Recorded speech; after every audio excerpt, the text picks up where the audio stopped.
ഷിരൂരിൽ നടന്ന അപകടത്തിൽ അർജുൻ്റെ വണ്ടി പാർക്ക് ചെയ്തതിനോടൊപ്പം ഉണ്ടായിരുന്ന ആ വെള്ളത്തിൽ ഒലിച്ചുപോയ ഗ്യാസ് ടാങ്കറിൻ്റെ അവസ്ഥയാണ് നിങ്ങൾ ഈ കാണുന്നത്. ഈ ഗ്യാസ് ടാങ്കർ 7 കിലോമീറ്റർ കഴിഞ്ഞിട്ടാണ് ഇത് കണ്ടെത്തിയത് തന്നെ. ആ വണ്ടിയുടെ ഒരു അവസ്ഥ നിങ്ങളൊന്ന് കണ്ടു നോക്ക്. അതിൻ്റെ ചെയ്സ് കംപ്ലീറ്റ് ചെയ്സ് വരെ ബെൻഡായി വളഞ്ഞു ഒടിഞ്ഞു പോയി. ആ ബാക്കിലത്തെ ടയറൊക്കെ വരുന്ന പോർഷനൊക്കെ ഒടിഞ്ഞു പോയി.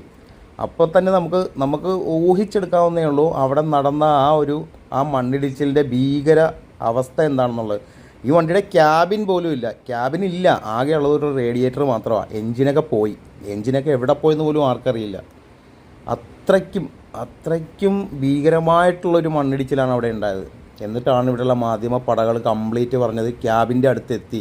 കാണാതായ അർജുൻ്റെ വണ്ടിയുടെ കോലം എന്താണെന്ന് നിങ്ങളൊന്ന് ഊഹിച്ച് നോക്കിയാൽ മാത്രം മതി ഇത് കണ്ടിട്ട്. സത്യത്തിൽ അർജുൻ്റെ വണ്ടിയുടെ ക്യാബിൻ ആരും കണ്ടിട്ട്